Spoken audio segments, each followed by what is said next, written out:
오늘 히브리서 8장에서 히브리서 기자는 어떻게 이야기합니까? 너희들이 율법을 통해서 본 것은 다 모형이고 그림자라고 하는 것입니다.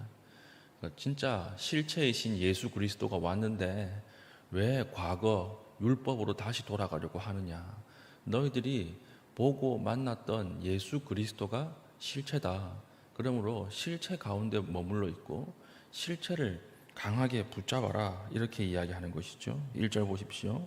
지금 우리가 하는 말의 요점은 이러한 대제사장이 우리에게 있다는 것이라. 그는 하늘에서 지극히 크신 이의 보좌 우편에 앉으셨느니라. 예수님께서 이미 오셨다는 것입니다. 그러므로 구약에 있는 율법의 모든 것들은 다 완성되었고 없어졌다. 그런데 왜 다시 모형으로 돌아가느냐, 이렇게 이야기하고 있는 것이죠.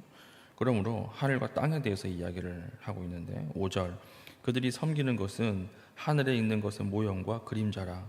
모세가 장막을 지으려 할 때에 지시하심을 얻음과 같으니 이르시되 삼가 모든 것을 산에서 내게 보이던 본을 따라 지으라 하셨느니라. 그러니까 하늘이 실체라는 거예요. 땅이 모형이라는 것입니다. 영이 실체입니다. 육이 모형이에요. 우린 반대로 생각하죠. 그러니까 하늘에 있는 것, 영원한 것, 이것을 추구하라. 하늘에 있는 것, 그리고 영적인 것이 우리에게 왔는데 왜 땅에 있는 것들을 그렇게 추구하려고 하는가, 이렇게 이야기를 하는 것입니다. 그러므로 우리는 더 이상 율법을 통해서 하나님에게 판단받는 존재가 아니다, 이렇게 이야기합니다. 너희들이 율법을 그렇게 중요하게 생각하고 다시 돌아가려고 하지 말라. 이제는 율법으로 우리가 하나님 앞에 평가받는 것이 아니다. 7절 보십시오. 저 첫 언약이 무흠하였더라면 둘째 것을 요구할 일이 없었으려니와. 무슨 말이죠? 첫 언약은 하나님 주셨는데 폐해졌다는 거예요. 왜냐하면 이것을 인간이 지킬 능력이 없기 때문에 그렇습니다. 하나님의 백성이 율법을 받았는데 율법을 지킬 힘이 없어진 거예요. 그러니까 이 첫 번째 언약은 흠이 있었다. 누구의 흠이에요? 율법의 흠이 아니라 인간의 흠이죠. 우리의 흠 때문에 첫 번째 율법은 사라졌고 둘째 율법이 왔다라고 하는 것이죠. 8절, 그들의 잘못을 지적하여 말씀하시되 주께서 이르시되 볼지어다 날이 이르리니 내가 이스라엘 집과 유다 집과 더불어 새 언약을 맺으리라. 새로운 언약이 왔다는 거예요. 새로운 언약. 과거의 율법은 무엇입니까?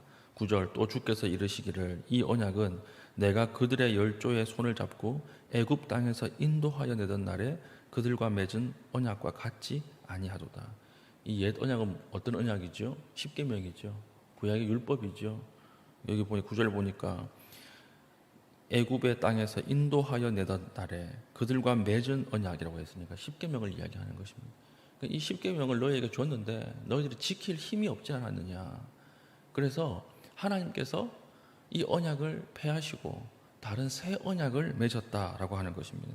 새 언약의 내용이 뭐냐? 10절, 또 주께서 이르시되 그날 후에 내가 이스라엘 집과 맺을 언약은 이것이니 내 법을 그들의 생각에 두고 그들의 마음에 이것을 기록하리라. 나는 그들에게 하나님이 되고 그들은 내게 백성이 되리라. 무슨 말입니까? 예전에는 돌비에 하나님의 율법을 새겼다는 거예요. 근데 하나님 새로운 언약, 새 시대에는 돌비에 새긴 율법을 주니까 우리가 지키지 못하는 걸 보고 그것을 내버려 두시거나 그냥 다 죽여버리거나 그렇게 하지 않고 어떻게 하셨다는 거예요? 신비에 새겼다는 거예요. 이 율법을 돌에 새기지 않고 각자의 마음에 하나님이 새겨주셔서 이제는 누구라도 하나님을 알도록 만들었다. 이것이 지금 새 언약이고 이 시대가 새 시대가 되었다. 이것을 이야기하는 것입니다. 그러니까 과거에 하나님에게 나아가려고 하고 성령과 동행하려고 하면 어떻게 해야 됐습니까? 율법을 지켜야 됐어요. 율법을 행해야 됐습니다. 근데 이제 그 시대가 끝이 났다는 거예요. 그 시대가 끝이 나고 이제는 새 시대가 되었는데 이제는 밖에서 동행하던 성령이 이제 어디로 들어온 거예요? 내 안으로 들어온 거예요. 동행하던 밖에 있던 것이 내 안으로 들어오면서 이제는 율법을 지키는 행위로서 인정받는 것이 아니라 우리가 관계 속에서 일하게 된 거예요. 예수 그리스도 성령과의 관계 속에서 우리가 일을 하는 새 시대가 되었다. 이 말씀이 바로 오늘 읽었던 본문의 핵심 내용입니다. 우리 정규직이 있고 비정규직이 있죠. 쉽게 이야기하면 정규직은 좋은 게 무엇입니까? 아파도 돈 나와요. 그리고 휴가 때도 돈 나와요. 그렇죠? 왜 그렇습니까? 정규직은 어떤 일을 통해서 그것만으로 성과를, 이 존재를 인정받는 존재가 아니거든요. 그 회사의 관계 속에서 일하는 거예요. 이 사람은 우리 회사 사람입니다. 정규직입니다. 이렇게 이야기해요. 그러니까 이것은 관계 속에서 일을 하기 때문에 불안하지 않죠.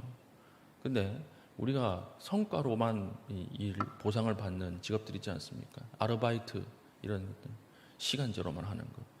이 시간제로만 하고 일로서만 증명되기 때문에 어떻습니까? 항상 불안하죠. 그리고 아프면 돈이 안 나오죠. 항상 피곤하고. 왜 그렇습니까? 관계가 아니라 일로서 증명하기 때문에 그렇습니다. 이 얘기하는 거예요. 너희들이 예수 그리스도가 오신 이후에는 관계 속에서 하나님 앞에 용납되었다는 거예요. 관계 속으로 들어갔다. 밖에 있던 성령 하나님이 이제는 우리 안으로 들어왔다는 거예요. 그래서 관계 속에서 일하는 것입니다. 근데 왜 아직까지도 너희들이 알바생인 것처럼 일을 하느냐? 왜 아직도 비정규직인 것처럼 일을 하느냐? 예수 그리스도가 오신 이후에는 비정규직에서 정규직으로 전환이 되었다는 거예요. 그러니까 성령의 관계 속에서 더욱더 하나님의 백성답게 살려고 노력해야지. 왜 다 끝나버린 율법을 지키려고 하고 특정한 날을 지키려고 하고 제사를 드리려고 하느냐, 이렇게 이야기를 하는 것입니다. 오늘 우리는 어떻습니까? 우리는 하나님과의 관계 속에서 일하십니까? 아니면 아직까지도 내가 죄를 지었냐 안 지었냐 그것 가지고 평가받는 것 같으십니까? 그렇지 않다는 거예요. 이제는 밖에 계신 성령 하나님이 우리 안으로 들어오셨어요. 우리 안으로 들어오셨다라고 하는 것은 이제 모든 것을 다 아십니다. 우리 안에서. 그렇기 때문에 우리는 관계로서 승부해야 돼요. 우리는 하나님의 아들이 된 거예요. 우리는 자녀가 된 것입니다. 하나님의 백성이 된 것입니다. 그래서 안심하고 하나님 앞에 나아갈 수 있다는 것입니다. 그러니까 내가 이것을 했기 때문에 하나님이 예뻐하실 거예요. 내가 이것을 못했기 때문에 하나님 나를 벌하시겠지. 이제 이런 것들은 다 지나간 것이고, 이런 관계 안에서 성령을 의지하는 믿음 안에서 그렇게 살아가야 한다라고 하는 것을 오늘 히브리서가 우리에게 보여주고 있다라고 하는 것입니다. 오늘 우리에게 주시는 핵심 메시지는 무엇입니까? 더욱더 하나님의 백성답게 사는 거죠. 성령과 동행하면서 더욱더 하나님의 백성답게 살아가는 것. 우리 이 싸움 벌려야 한다라고 하는 것입니다. 오늘 하루 하나님 앞에 주의 백성답게 살아가면서 하나님 앞에 영광을 경험하는 믿음의 신실한 주의 백성 되기를 축복합니다. 아멘.